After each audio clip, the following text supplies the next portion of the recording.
अस्सलाम वालेकुम दोस्तों, आप देख रहे हैं फ़िक्र निज़ाम और मैं हूं मोहम्मद कुरैशी। पिछली बार जैसे हमारे पहले पॉडकास्ट में हमने हसाम से बात की थी कैलिस्थेनिक के बारे में, और आज हमारे उस दोस्त आए हैं अब्दुर्रहमान उनके साथ। तो हमने पहले उनसे ये जानना है कि जिस तरह फ़िक्र निज़ाम में हम बात कर रहे हैं करंट गवर्नेंस सिस्टम का, कि इनकी हिस्ट्री क्या है और इसको हम किस चीज़ के साथ लिंक करके आसानी के साथ समझ सकते हैं। तो सबसे पहले एनिमे लवर्स की जो जहन में आती है वो है वन पीस की दुनिया। तो आज हम जानते हैं अब्दुर्रहमान से कि वन पीस और करंट जो सिस्टम दुनिया का चल रहा है, इसमें आपको क्या मुनासबत लगती है? वन पीस जो है वो करंट सिस्टम को एक्सपोज कर रहा है। किस हद तक? हसाम बताएंगे इससे आगे किस हद तक कैसे आप वो दोनों को अलाइन कर सकते हैं कि यार उसमें ये हो रहा है, असल दुनिया में भी इस तरह कुछ होता है?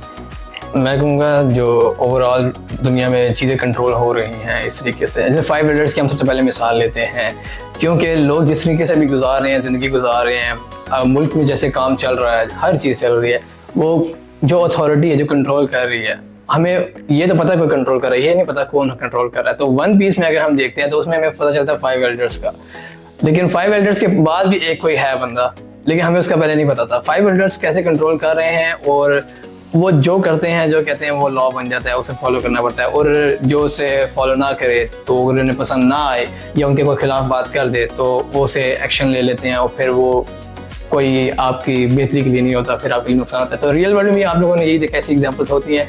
अब देख के हम बोलेंगे इंशाल्लाह हो जाएगा। अच्छा, असम पाकिस्तान में जब भी आजकल के इस वक्त में पाकिस्तान में कैलिस्थेनिक के सबसे ज़्यादा जो वीडियोस मैंने देखी हैं, आप दोनों की हैं और 2-3 और होंगे आपके दोस्त, तो कैलिस्थेनिक असल में है क्या? और इसको जिस तरह लोग कहते हैं कि कैलिस्थेनिक में आपकी बॉडी का सारा कंट्रोल आप खुद ले लेते हो, और इसको हम जोड़ते हैं हमारे अपने मकसद से कि लोग अपने फैसले इस दुनिया के खुद करें, कोई ऊपर बैठ के ना करें। तो वैसे कैलिस्थेनिक बाकी असल में है क्या, और जिम और बाकी जो जितनी एक्सरसाइज हैं उससे अलग किस तरह है? अच्छा, ये वैसे मैं कहूँगा कैलिस्थेनिक्स की हिस्ट्री ये आया किस तरीके से और पहले ये क्या था वो हमारे दोस्त मानी भाई बताएंगे, लेकिन एक थोड़ी सी चीज़ बता देता हूँ कि कैलिस्थेनिक्स है आपका सिर्फ बॉडी वेट आप एक्सरसाइज कर रहे हो ये सोच के एक्सरसाइज है, या आपकी डेली रूटीन की जो भी मूवमेंट्स एक्टिविटीज़ हैं, लेकिन अगर उसमें आपका बॉडी वेट यूज़ हो रहा है वो सारी कैलिस्थेनिक्स है। इवन कि वॉकिंग, स्लीपिंग और हैंड मूवमेंट जो भी है, ये सारी ना कैलिस्थेनिक्स में ही आती है। तो अब ये कैलिस्थेनिक्स हमेशा से थी और हमेशा रहेगी, ये कोई ख़ास ऐसी चीज़ नहीं है कि आप ये सोच रहे हो कि अब हमने स्टार्ट किया तो अब कैलिस्थेनिक्स हम कर रहे हैं, या फिर इस लेवल को हम रीच करेंगे तब कंसीडर किया जाएगा ये कैलिस्थेनिक्स है। ये बात हमने हसाम भाई की जान ली थी हिस्ट्री कि उन्होंने कैसे शुरू किया, आपकी क्या कहानी है कैलिस्थेनिक के बारे में? मेरी अपनी कहानी क्या है कि मैंने किससे शुरू की थी।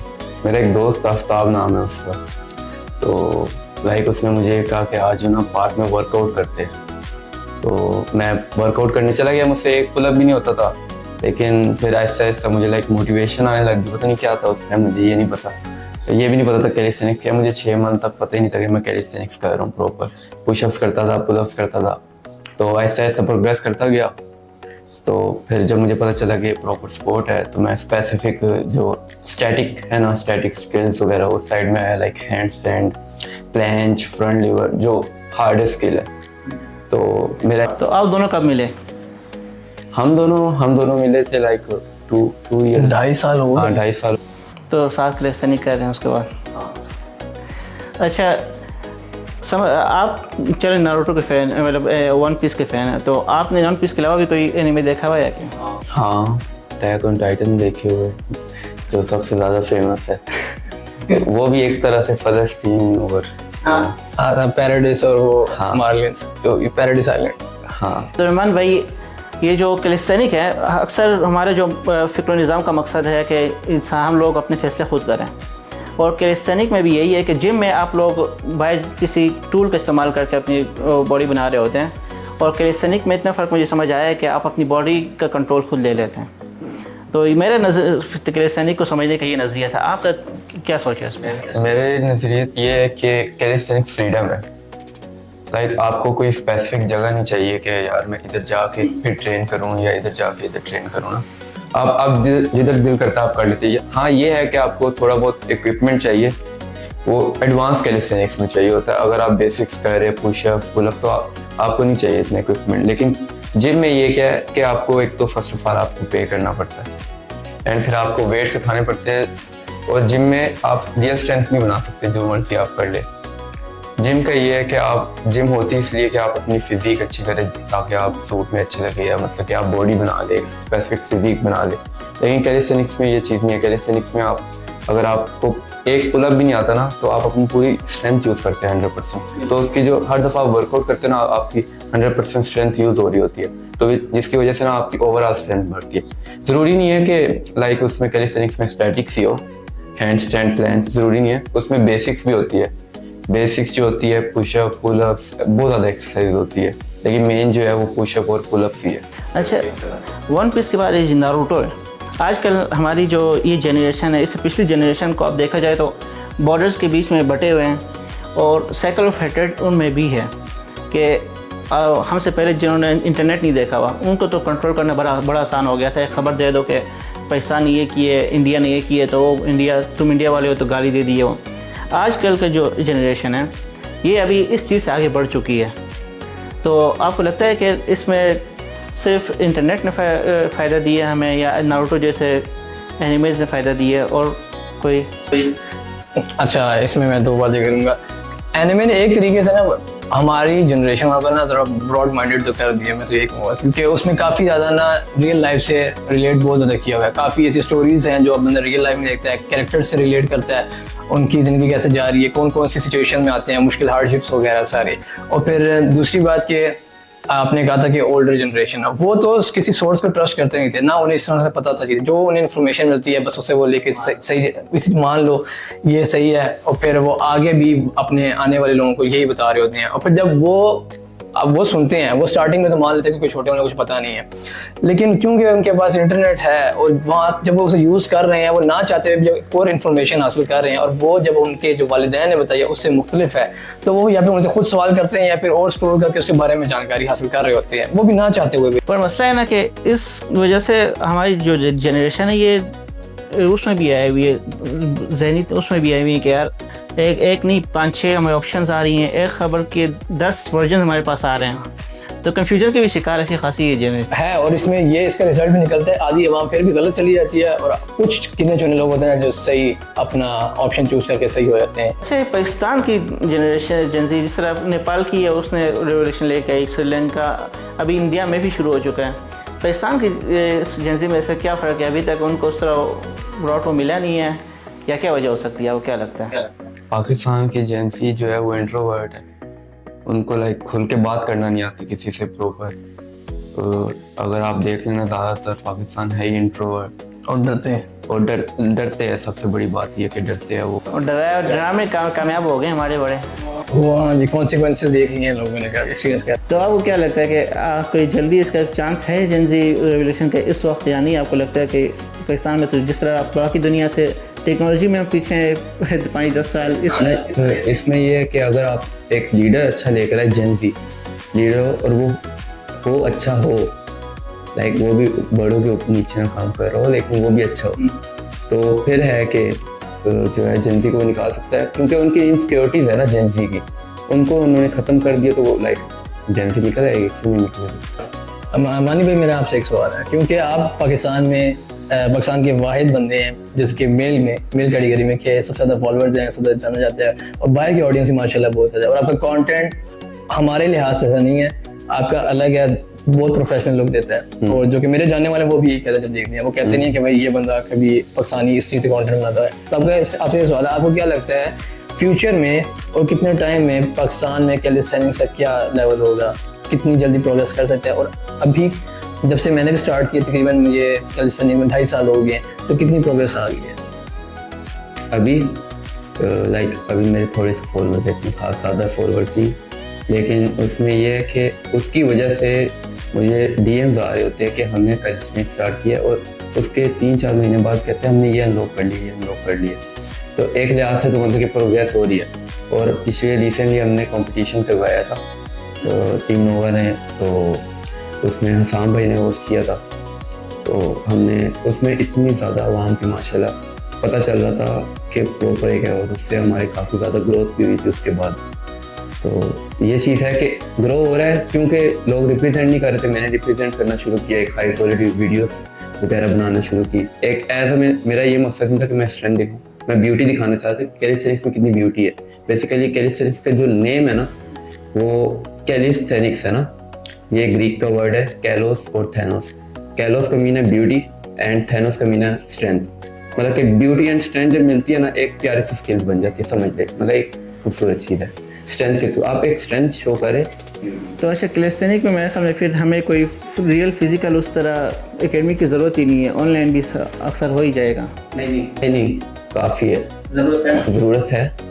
ऑनलाइन में हो जाता है लेकिन ज़ाहिर सी बात है जब आप हैंड स्टैंड या कोई चीज़ करें आपको प्रॉपर फॉर्म के साथ करवाना पड़ता है, जिसकी वजह से आपके हैंड्स यूज़ हो रहे होते हैं और ये वो चीज़ें। तो इसमें भी एकेडमी की तो लाजमी ज़रूरत है, जो कि इस्लामाबाद में नहीं है, कराची लाहौर और उस तरह की जगह में है। तो इंशाल्लाह इस्लामाबाद में भी जल्दी करने का इरादा है इंशाल्लाह। वैसे देखा जाए कैलिस्थेनिक्स की ना अकेडमीज पूरी दुनिया में इस तरीके से कोई भी नहीं है। जैसे जिमनास्टिक्स के बने हुए होते हैं कोई इंस्टीट्यूट वगैरह जो भी ट्रेनिंग करने के लिए, जहाँ पे डेडिकेटेड ट्रेनर्स वैसे होते हैं।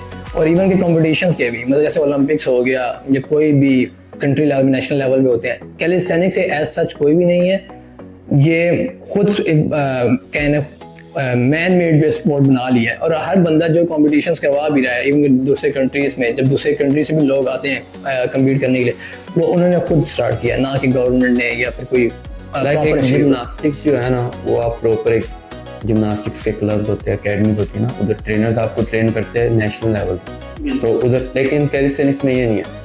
कैलिस्थेनिक्स में आपको ट्रेन करते हैं, अगर आपने हायर करना है ऑनलाइन हायर कर ले और उस तरह आप कर सकते हैं। लेकिन ये है कि आप मतलब कि जिमनास्टिक में आपको प्रॉपर ट्रेनिंग मिलती है, कैलिस्थेनिक्स में आपको प्रॉपर ट्रेनिंग नहीं है। नहीं है।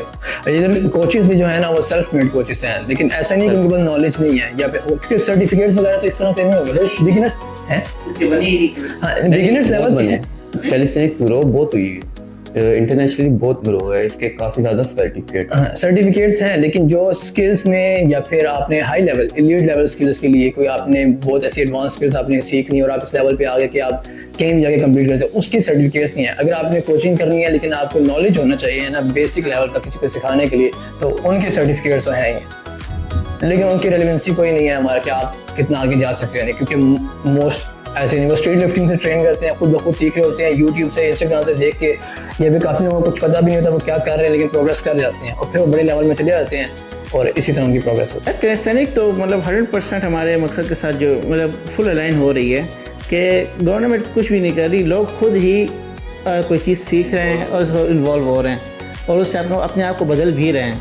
हमारा मेन मकसद यही है कि भाई लोग अपनी सोसाइटी के फैसले इस तरह चीज़ें खुद करें। अभी ब्लॉकचेन भी आ चुका है, हर चीज़ आ चुका है, सिर्फ लोगों को इस तरफ लेके आना है कि वो लोग अपने फैसले खुद करें। और उसकी पहली कोई है ही जो स्टार्ट है वो ये कि कैलिस्थेनिक से इंसान अपने जिस्म को ठीक करे, हाँ, उसके बाद वो आगे कुछ कर सकते। जो इंसान अपने फैसले अपने ठीक नहीं कर सकता वो खुद क्या दूसरों को क्या करे। अपनी सेहत के लिए फैसले बंदा लेना सीख ले, फिर बाकी लेंगे।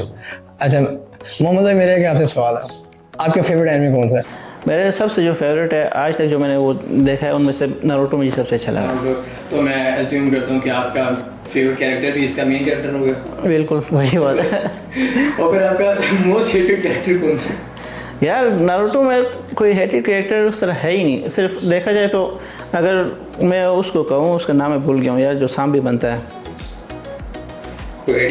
नहीं उसका इताची का जो वो होता है, सास्के इताची का जिसने उसे खाया होता है इताची को, अब आपको नाम भी नहीं याद रहेगा मेरी तरह। वो क्या नाम मुझे याद है लेकिन नाम नहीं याद। काबूतो का वो है, मुझे पेन काबूतो इताची काबूतो का जो उस्ताद समझ लो, नहीं याद नाम। जिराया का तीसरा होता है, जिराया और जो फिफ्थ होकागे होती है उसके साथ होता है, मास्टर नहीं जो उसके साथ होता है, 3 होते हैं ना, जिराया होती है और जिराया होता है और उसके साथ फिफ्थ वो होती हैं होकागे, 6 होकागे, फिफ्थ होगी और उसके साथ एक आग वाला वो होता है यार, सांप वाला, उसका नाम मैं कैसे भूल गया हूँ। ये कमेंट में मेंशन कर दीजिए। हाँ वही कर सकते हो, कुछ नहीं कर सकते। मुझे अगर हेटेड है तो, बट फिर भी ना नारुतो एनिमे चीज़ें ऐसी हैं ना, इसमें आप किसी जो इस दुनिया से आपको निकालती है, जो करंट इस दुनिया है वो ये निकालती कि आजकल जो हमसे पहली जनरेशन वो यही करती थी कि भाई ये अच्छा है ये बुरा है। हम फिल्में भी जो देखते थे कि ये विलन है ये हीरो है, पर नारुतो और इस एनीमे में इन्होंने हर एक कैरेक्टर की फुल हिस्ट्री और कहानी बताई होती है, वो क्यों बना है, उस दुनिया ने उसे ऐसे कैसे बनाया उसे, तो हम उसे नफरत ही नहीं कर सकते जब हमारे कैरेक्टर के साथ हम जुड़ जाएं। एक उसका प्री डिप्रेशन। हाँ, तो इससे ना ये होता है कि हम इस दुनिया में ना जब किसी इंसान को गलत करते मतलब देखते हैं कि यार इससे ये गलत हुआ, लोग कहते हैं मुजरिम है, तो हम उसके जुर्म से तो नफरत कर सकते हैं, ठीक है कि ये काम गलत हुआ है, बट ये नहीं कह सकते हम उस इंसान से नफरत नहीं कर पाते, क्योंकि हमें पता चल जाता है कि वो सिर्फ एक वो है, उसके ऊपर उसको इस दुनिया ने बना दिया था, सर मजबूर कर दिया था, या उसने एक दो उससे ऑप्शन गलत तो उसने उठा ली, ज़िंदगी में ख़राब हुआ। खुद चूज़ नहीं किया अपने आप को इस तरह से करने का, उसकी कोई रीज़न थी? हाँ, उससे गलती हुई है इंसान। हाँ। मतलब अगर इसके साथ ऊपर वो हालात ना आते तो वो हमारी तरह होता। बस इतना नारुतो एनीमे देखो हमें ये मिल सकता है कि हम एक ब्रॉड नज़र से दुनिया को देख सकते हैं कि किसी से नफ़रत और ये करना इस चीज़ से बाहर निकल सकते हैं, और ये सबसे मेन और ज़रूरी चीज़ है, क्योंकि इस वक्त दुनिया में जो अभी तक तबाही लेके आई वो यही है, इस शख्सियत से हम नफ़रत करते हैं, ये अच्छा है ये बुरा है। और आजकल पॉलिटिशियन भी हर एक जब भी हमें यूज़ करना चाहते हैं वो यही करते हैं कि वो बुरा है, वो चोर है, वो गलत है, मतलब इंसान से नफरत करा देते हैं। इंसान से नफरत कर, इंसान ऐसी मखलूक है कि वो कभी भी बदल सकता है। इंसान से नफरत नहीं करनी चाहिए, हाँ वर्ग से नफरत करनी चाहिए। हाँ, वो जो वो कर रहा है उससे निकालो, बस बात ख़त्म है। अगर तुम उससे इंसान से नफरत करोगे वो भी आपसे उल्टा उसी तरह नफरत करेगा। जिस तरह हदीस है कि तुम किसी के ना दीन को बुरा ना कहो, किसी बेशक आसपास ने कहा कि दूसरे खुदा को बुरा मत कहो, क्योंकि वो बदले में आपको के खुदा को बुरा कहेगा, ठीक है। तो तरीका होता है वो जो ज़िंदगी गुजारने का आसान तरीका है, वो यही चीज़ हमें सिखा सकती है। और नारुतो ने ये कि विजुलाइज़ करके हमें दिखाया है दुनिया को, जो हम 50 साल की उम्र तक सीख सकते थे कि यार अच्छा बुरा ये हो सकता है, हमें यूँ चलना चाहिए, वो एक एनीमे देख के हमें समझ आ जाती तो अच्छी बात है, किताब पढ़ने से भी आसान है। हसाम, आपके एनीमे का हॉट टेक क्या है? ये एनिमे है ना, ये रियल लाइफ हॉलीवुड मूवीज जितनी मर्जी मूवीज हैं और ड्रामास हैं, इन सबसे 1000 गुना बेहतर है, और ये सच बात है। अगर हम एक एग्जांपल दें ना, अटैक ऑन टाइटन, लोग कहते हैं कार्टून है वगैरह, इस तरह की बात है, आप लोग समझो जो मर्जी समझो, कार्टून रियलिटी है, ये रियलिटी है। अटैक ऑन टाइटन की स्टोरी मैं कहूँगा आपकी ये टॉप नॉच मूवीज होती होंगी ना, उससे 1000 गुना बेहतर है, जाके देखो। उसका प्लॉट आप कभी भी नहीं मर के भी गैस नहीं कर सकते, कभी भी नहीं कर सकते। ट्विस्ट पे ट्विस्ट, ट्विस्ट पे ट्विस्ट। अब एक सीजन एंड किया, आपने कहा अच्छा ये फाइनल विलन है, ये समझ आ रहा है, इस तरीके से इनकी लड़ाई हो रही है, वॉर इनके वो है। लेकिन फोर्थ सीजन में आप पता आप मैं तो मेजोरिटी मेरे समेत 4th सीजन की पहली एपिसोड मैंने ऑन की, मैंने कहा कि मैं गलत एनिमे नहीं स्टार्ट कर रहा, ये क्या चल रहा है, ये कैसे चेंज हो गया, ये वॉर्स कैसे चल रही हैं। अभी तो ये टाइटन वर्सेस ह्यूमंस और ह्यूमंस वर्सेस ह्यूमंस चल रहा था, ये वॉर अचानक कैसे आ गई। तो मतलब अब उससे वो इतनी कॉम्प्लेक्स स्टोरी हो जाती है दरमियान में। वैसे ऊपर से ओवरऑल सिंपल एक बंदा के अटैक और ह्यूमंस वर्सेस टाइटन चल रहा है, दरमियान में बहुत कॉम्प्लेक्सिटी है और बहुत ज़्यादा इंटरेस्टिंग है। One of the best stories ever written मैं कहूँगा। और इसको वैसे आज की दुनिया के साथ हम कनेक्ट करें तो जिस तरह उनकी वॉल बनी गई थी, ठीक है, और आजकल की बाउंड्रीज हैं जो हमारी उनकी जो हिस्ट्री आपको अगर पता चल जाए तो सिर्फ कॉलोनियल सिस्टम जब वहाँ से जा रहा था जमन निज़ाम, तो उन्होंने सिर्फ यहाँ नहीं अरब में भी अपनी मर्जी से कमरे में बैठ कर सिर्फ लाइन्स लगाई हैं, बाउंड्रीज, और उनके बीच में एक अपने पपेट रख लिया अरब को, तूने हमारी बात माननी है, बाकी नीचे तेरे पास पावर हम दे रहे हैं फौज की, ठीक है। और पाकिस्तान और इंडिया की भी जो हमारी लगी हुई है, जो 1/3 फोर्स थी इंग्लिश फोर्स ही थी, आधी इधर आई, बाकी उनको फोर्स दी गई, वही फोर्स जो पहले से बनी हुई है, वही पुराना आइन पड़ा हुआ था, बस अभी तक उसी आइन को चला रहे हैं। थोड़ी 27 तरमीमें हुई हैं, 28, और चलाया वही जा रहा है सब कुछ निज़ाम। तो आपको लग रहा है कि उसकी जो वॉल मरी है वही सिस्टम, और अभी भी हेटेड है कि पाकिस्तान इंडिया अभी है सारे एक नस्ल से हम, पर वो उससे नफरत कर रहा है, वो इससे नफरत कर रहा है, और चला के बैठे हैं मैं सुकून से। ये भी उसी तरह ही है। हाँ, ऐसे एग्जाम रिलेट कर सकते हैं उससे, पूरी तरह रिलेट कर सकते हैं यार। मुझे लगा ये एनीमे वालों ने हकीकत साथ खुद बोल नहीं पा रहे थे, तो उन्होंने एनीमे बना के उसके अंदर समझा दिया साहब। अब हर बारी कोइंसिडेंस नहीं हो सकता ना, ये बात है, हो सकता है। अब उन्होंने स्टोरी भी बनानी है और फिर लोगों को सिखाना भी है। अब ये भी हो सकता है कि वो हमारे लिए बनी हो, क्योंकि कुछ अवाम है जो इस पे एक एक्शन है, जैसे फिर से दोबारा वन पीस को ऐड करना पड़े।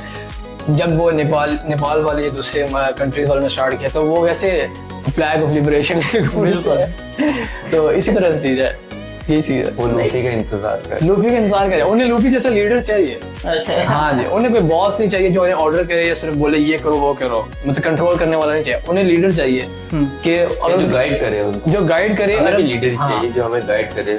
ये हमारे गोल्स अगर अलाइन हो रहे हैं या नहीं हो रहे, लेकिन हमें साथ लेके चले, हमारे गोल भी साथ साथ अचीव हों वगैरह वगैरह। बट यार जितने भी आसपास जनसी की रेवोल्यूशन है तो चलो उन्होंने पहले हुकूमतें हटा दी, नई रख ली, पर नई हुकूमत भी उसी निज़ाम पे चल रही है जो निज़ाम हमें कंट्रोल करने के लिए रखा गया था। ठीक है, ये तो एक ऐसा लूप है, मुझे लग रहा है हर मेरे ख्याल में 100 सालों में 2-3 बार रेवोल्यूशन आना ही पड़ेगा ठीक कराने के लिए, और फिर कुछ ना कुछ होके चेंज हो जाएगा। मोहम्मद भाई आपसे एक सवाल है, ये जो अभी दुनिया में सिस्टम चल रहा है इसमें बार बार रिपीट हो जा रहा है, लूप पे चली जा रहा है, तो इसका कोई ऑपोजिट है कि ये रेवोल्यूशन लाने के लिए वगैरह? हाँ, बाकी दुनिया में तो चल रिवोल्यूशन तो एक ऐसा होता है कि पुराने सिस्टम पुराने लोगों को हटा के नए लोगों को लेके आ रहे हैं। ठीक है, हमने करना है सिस्टम का रिवोल्यूशन, क्योंकि इसी सिस्टम की हिस्ट्री अगर हम देखें तो चलें हाँ, सबसे पहले मैं इसके मॉडल लेके आ रहा हूँ कि मॉडल मैंने कहाँ से सीखा है। वो है मस्जिद नबी मॉडल। हमारी मस्जिद है जामे मस्जिद नबी कुरैशी हाशमी जिला। हमारे जो बेसिक मकसद ये है कि आप सल्लल्लाहु अलैहि वसल्लम ने जब मक्का से मदीना गए, मक्का वालों ने निकाल लिया, वहाँ से चले गए, उन्होंने हाथ छोड़ा नहीं। मदीना में गए तो वहाँ लोगों ने कबूल किया तो आप सल्लल्लाहु अलैहि वसल्लम पहले अपनी ऊँटी लेके गए, तो पहले घर नहीं गए, ना कोई घर बनाया ना कुछ, पहले ऊँटी जहाँ बैठी वहाँ पहले आप सल्लल्लाहु अलैहि वसल्लम ने एक मस्जिद की बुनियाद रखी। मस्जिद है क्या? मस्जिद एक ऐसी जगह है जहाँ पूरी कम्युनिटी आके जुड़ती है। आप सल्लल्लाहु अलैहि वसल्लम ने पहली मस्जिद बनाई है, ये रियासत मदीना जो कहते हैं, हर एक उस वक्त बुनियाद पहली बुनियाद थी मस्जिद नबी। ठीक है, अब आप सल्लल्लाहु अलैहि वसल्लम ने उसी मस्जिद से आसपास सहाबा अंसार मुहाजिरीन थे, उनको इतना खास कोई दुनिया का उन्होंने बाहर सीख के कुछ नहीं आया, उनको आप सल्लल्लाहु अलैहि वसल्लम ने मस्जिद में आके बिठाया। हाँ, पहले उनको आप सल्लल्लाहु अलैहि वसल्लम ने कुरान से अल्लाह ने जो हमें दिया उससे उनको सिखाया, उनको इल्म दिया। और इल्म तो चले आजकल हर एक के पास हो जाता है कि ये ठीक है ये गलत है तुम चलाओ उसको, पर उस इल्म के बाद आप सल्लल्लाहु अलैहि वसल्लम ने उन्हें तरबियत दी। तरबियत बहुत ज़रूरी है, इल्म और तरबियत दे दी। फिर आप सल्लल्लाहु अलैहि वसल्लम 10 साल के अंदर दुनिया से तशरीफ ले गए, फतह मक्का हुआ। उसके बाद वही सहाबा थे, वही कौम थी जो इस पूरी दुनिया में उस वक्त समझी जा रही थी सबसे थर्ड क्लास कौम। बुद्ध कहते थे बुद्धू हैं, उनको कुछ नहीं आता। वही उसी कौम ने आगे दुनिया को फतह कर ली 30 साल के अंदर। तो उसकी बुनियाद क्या थी? इल्म और तरबियत, दो चीज़ें थी। और जब मुसलमान ऊपर तक गया, आगे चले गए, उसके बाद फिर क्या है कि खिलाफत तो था कि अल्लाह का हुक्म है और सहाबा ने उसको आगे चलाना है। ठीक है, बट बाद में आ गई मलूकियत। फिर इंसान, क्योंकि ये इंसान की पुरानी वो है कि भाई ताकत को सबसे ऊपर रखते हैं। हर बार अल्लाह ताला ने पैगंबर को लेके आया कि भाई ताकत तुम्हारी खुदानी है, तुम्हारा अल्लाह है। ठीक है, तुमने उसके मुताबिक ज़िंदगी चलानी है, तुम्हें खिलाफत इसलिए दी गई है। पर इंसान हर बार ताकत को खुदा मानता रहा। तो इसके बाद भी जब नबी के बाद मुसलमानों ने आधी दुनिया फतह की, फिर मुलूकियत आई। फिर मुलूकियत में क्या होता है कि ताकत को ऊपर बना दी, ताकत मेरे पास है तो मेरा हुक्म चलेगा। ठीक है, तो अब उसके बाद आगे कॉलोनियल सिस्टम। कॉलोनियल सिस्टम ऐसा कि अंग्रेज़ ने सारा कुछ सीख लिया था, इल्म सब कुछ उनके पास आ गया, उन्होंने बना ली बंदूक। सिंपल सी चीज़ है, बाकी दुनिया बंदूक से पीछे थी। और बरसगीर उस वक्त सबसे ज़्यादा कामयाब वो था, मतलब ज़ख़े ज़मीन थी, सब कुछ उसमें था। उन्होंने आके एज ए ताजिर आए हैं, डायरेक्ट भी नहीं है, एज ए ताजिर आके हाँ अंदर से सिस्टम को खोला किया है, लोगों के साथ जुड़े, गद्दारों को अपने साथ मिला लिया। ठीक है, और उसके बाद उन्होंने उनकी कंपनी में हम पूरे बरसगीर को कंट्रोल किया, किसी एक इंसान ने नहीं किया। एक कंपनी में आके तुम सबको गुलाम बनाया। ये इनकी हालत थी, इतने गिर गए थे मुसलमान भी और सारे भी, क्योंकि मुगल ने भी अपने अंदर हिंदुत्व लेके आ गए थे, उनके अंदर सिर्फ मुसलमान हुक्मरान नहीं था, उनका सिस्टम इस तरह चल रहा था। अब उसके बाद उन्होंने किया क्या, 300 साल कम से कम हुक्मरानी की है अंग्रेज़ों ने यहाँ बैठ के। उन्होंने पहले हमारा एजुकेशन सिस्टम बदल दिया। 1836 में 34 या 36 इस तरह लॉर्ड मैकाले ने बैठे बैठे कहा कि लोगों को इस तरह से बच्चों को ये पढ़ाना है, उनकी ये हैसियत रखनी है, उनको ये पढ़ा के दे दो। हमने पहले तो एजुकेशन बदल दिया। बच्चे हमारे जो बच्चे पैदा होकर बड़े हो रहे हैं उनको वो किताब दी गई जिससे उनका माइंड सेट बना कि तुमने अंग्रेज़ को गुलाम बनना है, बात खत्म। अभी वही लोग बड़े हो गए बच्चे, तो उन्होंने अपनी कंपनी में उन्हें कलेक्टर रखा, SP रख दिया दीवानी पे हमारे। ठीक है, जो अभी किसी और पता अपने आप को बना चुके हैं लिहाज से, और एक को जनरल रख दिया अपनी फौज का, मतलब हर एक को बना के चला लिया। और उनको कता ऑर्डर था तो तुमने वही करना है जो अंग्रेज़ हुकूमत की तरफ से हुक्म है, और वो तुम्हारा ही बच्चा वही बनेगा बड़ा होके, और तुम्हारे बच्चे ने तुम्हें मारना है उनके हुक्म पे। ये उनको रूल से चले। अब जब उन्होंने वर्ल्ड वार 2 के बाद वो कमज़ोर हो गए, उन्होंने कहा कि यार अभी हम अपनी और उनकी कभी भी 10 लाख से ज़्यादा फौज नहीं थी जो उन्होंने करोड़ रुपये कब्जा किया थी, सिस्टम ने उनको हमें कंट्रोल दिया था। ठीक है, अब उन्होंने जब यहाँ से उन्होंने कहा कि यार इस तरह तो फिर हमें खर्चा बहुत हो जाएगा, क्योंकि हर कुछ वक्त बाद लोग उठ जाते थे कि हम गुलाम हैं। उन्होंने कहा यार इस तरह ना रखो, सॉफ्ट कंट्रोल रखो, सिस्टम होते दे दो, तुम हमारे सिस्टम में रहो, ठीक है, लोग कंट्रोलर दे दो और हम चले जाते हैं वहाँ पे, क्योंकि लोग लड़ें तो भी तुम अपने लोगों को देख के ना लड़ें, हम तो चले गए यहाँ ना आप किससे लड़ें। तो उन्होंने उसके बाद अपना सिस्टम दे दिया और लोग दे दिए और चले गए। अब वही लोग हमें कंट्रोल कर रहे हैं। थोड़ी अभी जब वो पिछली बार भी देख लो, थोड़े लोग भी उठ जाते हैं, डायरेक्ट को बिठा देते हैं, क्योंकि अपने लोगों को मरना आसान हो रहा है और वो वहाँ सुकून से उनका आइन भी अभी उन्हीं का चल रहा है हमारे ऊपर। सिर्फ 28 तक में शायद हुई हैं और सिस्टम भी वही चल रहा है, वही SP वगैरह सब कुछ हुकूमत थोड़ा सा निज़ाम बदलना चाहे वो कर लेता है। अब आपका सवाल कहते हैं भूल गया हूँ मैं, तो अपनी बात कर ली कि ये जो ग्लोबल सिस्टम चल रहा है इसे चेंज, इसका हाँ। अब इसका ऑपोजिट मैंने शुरू में आपको बता दिया, मसीह नबी मॉडल, ठीक है, कि हर सोसाइटी ऊपर से नहीं बदल सकती, उसने नीचे से बदलना है। बेस पॉइंट सिस्टम ने ऊपर से एकदम रोम और फारस को नहीं बदला, मसीह नबी से कौम रखी। अब वहाँ आते ही आप जैसे लोग और एक क्रिश्चियन कम्युनिटी है, जहाँ मैं अभी इस वक्त हमारे पास जो लोग हैं, हम उन्हीं लोगों को जोड़ सकते हैं, वो हैं जिन्होंने एनिमे देखा है, वो हकीकी दुनिया और सब कुछ जानते हैं कि सिस्टम कैसे कंट्रोल करता है, हकीकी दुनिया क्या है, जिनके पास इंफॉर्मेशन है, और वो है जेनजी जो अभी इस वक्त है। और दूसरी बात, एक इंसान मेरे ख्याल में तब तक नहीं बदल सकता जब तक वो अपने सिस्टम को नहीं बदले। तो क्रिश्चियनी कम्युनिटी भी आ गई बीच में। अब आते हैं कि इस जो करंट निज़ाम चल रहा है, इसका हमारे पास दूसरा ऑप्शन क्या है। वो है कि अब हमारे पास इंफॉर्मेशन जो है, इल्म जो हम बात कर रहे थे, वो उसको पूरा हमने जो पढ़ने जाना था, किताब पढ़नी थी, सब कुछ वो बदल दिया है AI ने, ठीक है। AI हमारा फुल असिस्टेंट बन सकता है कि हमें नॉलेज भी दे दे और हमें असिस्टेंस के प्रोवाइड करे कि भाई इसमें ये चीज़ें गलत सही हैं, बस इतना, ठीक है। बट अभी मसला क्या हो रहा है, ये जो हुकूमती अभी निज़ाम बन गया, अभी अमेरिका ने $2 ट्रिलियन से ऊपर अच्छे खासे AI पर खर्च किया हुआ है। एंथ्रोपिक को परसों कह रहे हैं कि मिथोस उनका नया AI आया हुआ है, ठीक है, और उसने कहा है USA ने कि भाई ये पूरी दुनिया से बैन करो, तुम सिर्फ यहाँ चलाओगे, हम ही दोगे। अच्छा, और क्योंकि वो फुल पावरफुल है, तो वो AI को भी कंट्रोल कर दी पूरी दुनिया, और वही जंग पे लगी। अगर उन्होंने AI से जो भी सुपर पावर अगर बनी, उसने AI पे कंट्रोल किया, तो एटॉमिक बम जो वाली जो पावर थी वो बहुत छोटी थी। तो इस AI से वो हमारी सोच को भी बदल सकते हैं। एलोन मस्क की न्यूरल फ्लो वाली चिप आई हुई है, यहाँ लगेगी और आपका सॉफ्टवेयर खत्म अपडेट हो गया होगा बगैर किसी वजह के, आपको खुद मन कुछ बनाना चाहे बना लेंगे। तो अब हमारे पास जो दूसरा ऑप्शन है, इसे कह रहे हैं आप, हमारे पास AI और ब्लॉकचेन है। ये दो AI तो चलो हम चाह रहे हैं कि उनके कंट्रोल में ना जाए। ब्लॉकचेन एक ऐसी चीज़ है जो जिसने दुनिया के सारे निज़ाम को बदला है। 2008 में जब वो यहाँ फाइनेंशियल क्राइसिस आया था, उसी वक्त जो पहले ब्लॉकचेन में बना था बिटकॉइन, उनका निज़ाम ये था कि आजकल बैंक में हमारे हर चीज़ पैसे को कंट्रोल बैंक कर रहा है। जब चाहे आपको बैंक को बंद कर दे और पैसे सारा निज़ाम ख़त्म, आप क्या करोगे? ब्लॉकचेन एक ऐसी चीज़ है जिसको कोई सेंट्रलाइज्ड अथॉरिटी कंट्रोल नहीं कर सकती, और वो है ट्रांसपेरेंट होता है। ब्लॉक्स मतलब हर एक इंसान देख सकता है कि कितना कहाँ ट्रांजेक्शन वगैरह हुई है, क्या हुई है। ट्रांसपेरेंसी उसमें आ गई, और उसमें डेमोक्रेसी अभी उसके बाद आया था इथीरियम ने ये किया है कि उसने अपने ही कंप्यूटर के अंदर पूरा डेमोक्रेसी और निज़ाम बना दिया। DOE या DEO इस तरह का नाम है उसका, कि उसके जितने लोग थे उस कंपनी के जो होल्डर्स है शेयर, तो उन्होंने एक फैसला बदलना था पूरा अपने इथीरियम ब्लॉकचेन का ना। तो उनकी पूरी सोसाइटी ने और कम्युनिटी ने जो उसके लोग थे, उन्होंने सारों ने वोट किया है उस ब्लॉकचेन के अंदर, और उनके वोट से फैसला हुआ है कि वो निज़ाम कानून बदलना या नहीं बदलना। तो डेमोक्रेसी भी आ गई उसमें। अब इस जो डेमोक्रेसी के नाम पे पॉलिटिशियंस और सिस्टम बने हुए हैं पर उनकी क्या ज़रूरत है हमें, जब हम लोग अपने फैसले खुद कर सकते हैं।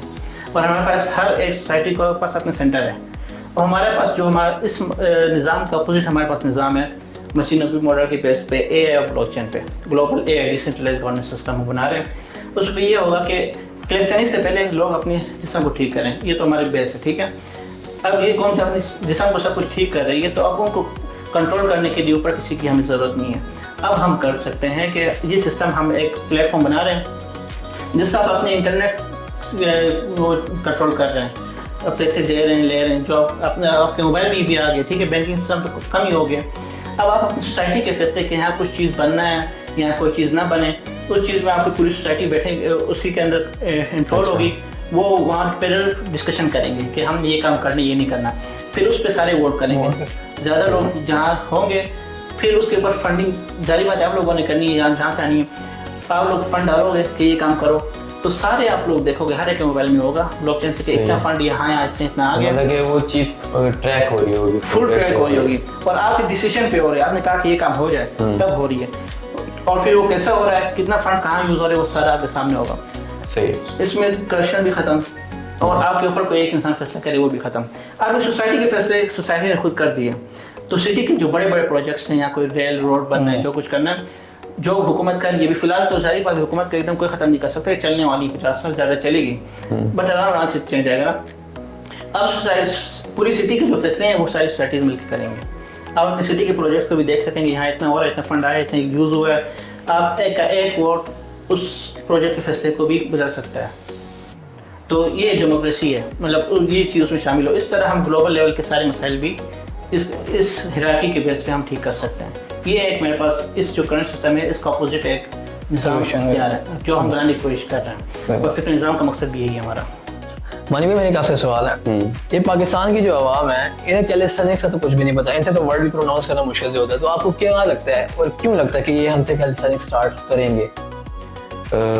क्योंकि ज़रूरी नहीं है कि वर्ड का पता हो आपको, क्योंकि मैंने भी जब स्टार्ट किया तो मुझे भी वर्ड का नहीं पता। ठीक है, तो फर्स्ट ऑफ ऑल ये बात ही रहोगे कि आपने ये बात की कि वर्ड का नहीं पता। प्रोनाउंस करना वो अलग बात है, हर कोई एजुकेटेड या मतलब उसको नहीं पता सारी बात। तो दूसरा ये है कि जब आपको लोग देखते हैं ना कि आप क्या कर रहे हैं, तो वो फर्स्ट टाइम में स्टार्ट नहीं करते, तो ऐसा ऐसा आप देखते जाते, तो जब उनके ऊपर ना मोटिवेशन आती है कि यार ये क्या चीज़ है, मैंने ट्राई करनी है, जब वो ट्राई करते हैं तो उनको चीज़ करने में मज़ा आता है। तो एक तो ये लिहाज है कि वो इस तरह स्टार्ट करेंगे मतलब कि, और दूसरा हमारा क्या रोल है, हमारा ये रोल है कि हम एज मच एज उनको शो करें कि चीज़ हो क्या रही है ना, कि मतलब कि जितना ज़्यादा उसको शो करेंगे उतना ज़्यादा वो लोग देखेंगे और उतना वो मोटिवेट होंगे। शुरू में मोटिवेशन ही चाहिए होती है कि आपको कोई एक लीडर कह रहे या एक अच्छा एथलीट चाहिए होता है कि जो उनको पता हो इतना अच्छा एथलीट भी पाकिस्तान में एग्जिस्ट करता है, तो उसकी वजह से हम भी स्टार्ट कर सकते हैं, मतलब कि हमें गाइडेंस भी मिल सकती है। तो ये एक रीज़न है।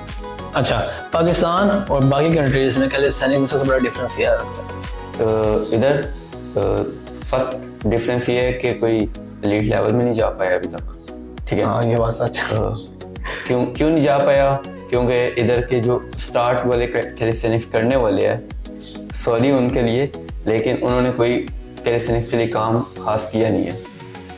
उन्होंने किस तरह काम नहीं किया कि उन्होंने बेसिक्स को प्रमोट किया कैलिस्थेनिक्स की एक छोटी सी फील्ड को, जो बाकी फील्ड्स है उनको नहीं किया। लाइक कैटेगरीज होती है ना, static, free style, basic, power lifting की तरह की एक होती है, स्पीड लिफ्टिंग कहते हैं उसको, तो सारों को नहीं किया, एक स्पेसिफिक को किया, जिसकी वजह से वो बोरिंग लग रहा था लोगों को।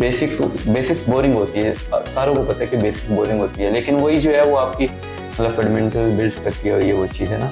तो एक रीज़न ये है, और दूसरी रीज़न ये है कि यहाँ लोगों ने कंपटीशन नहीं करवाए हैं, लेकिन बहुत कम, और वही बेसिक्स के कंपटीशन करवाए हैं। तो हम ये चाह रहे हैं कि हम अब एक ऐसे कंपटीशन कराएं जिसमें सारी कैटेगरीज जो है इन्वॉल्व हो, और उससे जो है वो काफ़ी हद तक सपोर्ट करेगा।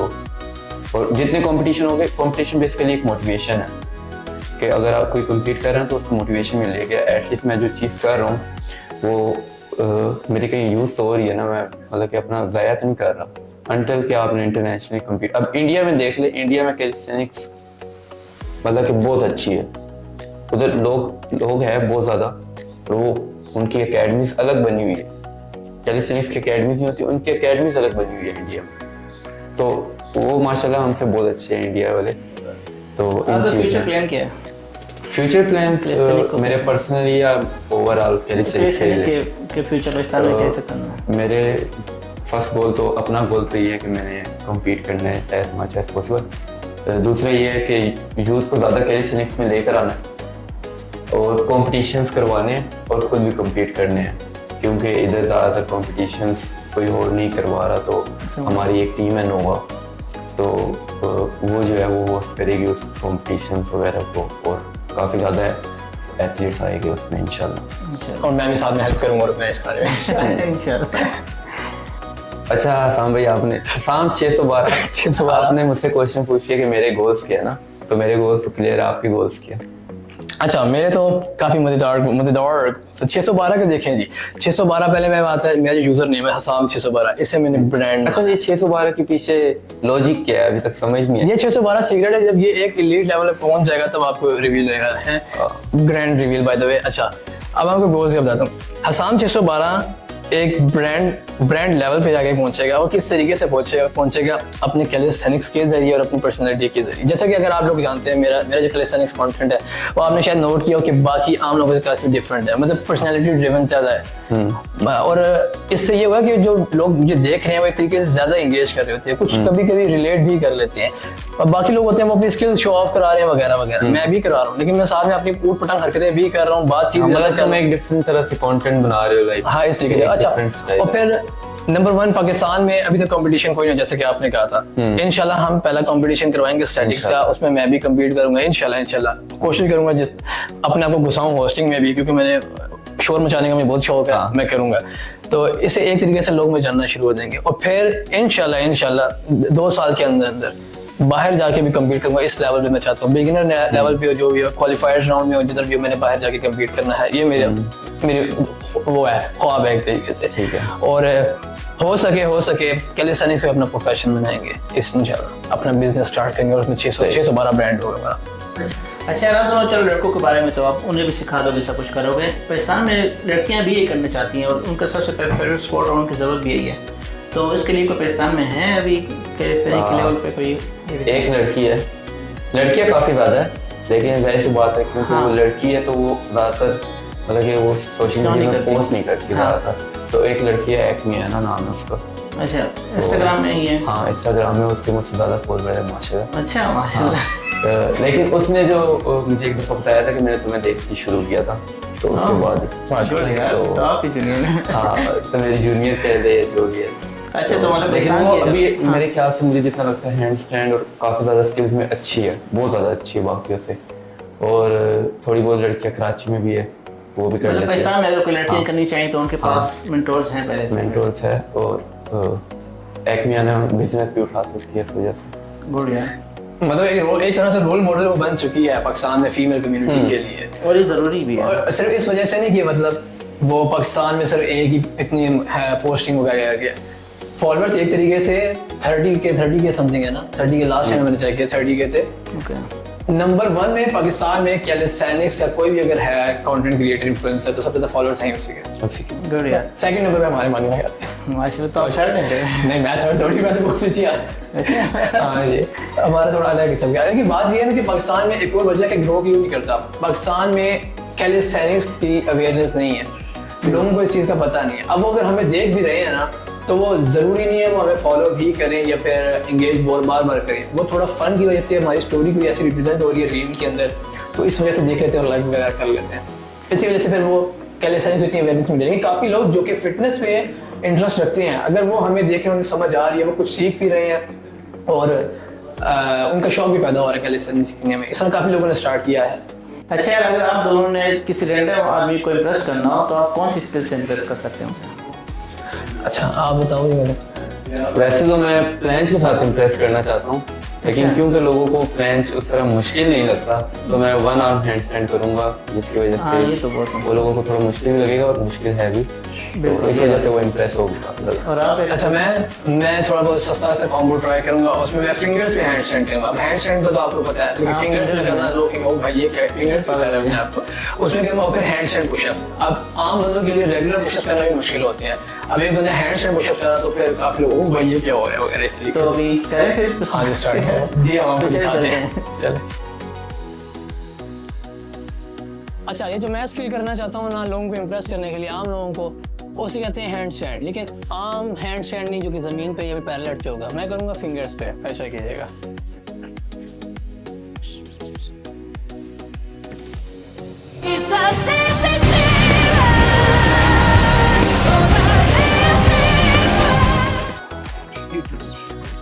जो मैं लोगों को इम्प्रेस करने के लिए एक ऐसी स्किल करूँगा जो लोग इम्प्रेस हो गए, वो है planche to handstand, which is planche press.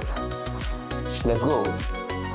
挽回加点胸骨絡松真珠これにて大詰め締めの段糸切りばさみ血染めの喉笛 अच्छा दोस्तों, फ़िक्र निज़ाम के दूसरे पॉडकास्ट में हमने बात की मानी भाई से और हसन भाई से कि सैनिक एक ऐसे स्पोर्ट है जो हमारे मकसद के साथ अलाइन कर रहा है कि हमसे वो इंसान जो अपने जिस्म और माइंड को कंट्रोल कर पाए वही आगे अपने निज़ाम और अपने सिस्टम को कंट्रोल कर सकता है। तो इंशाल्लाह अगले पॉडकास्ट में फिर मिलते हैं आपसे इनके साथ एक अलग टॉपिक के साथ। तब तक के लिए तब तक के लिए अल्लाह हाफ़िज़।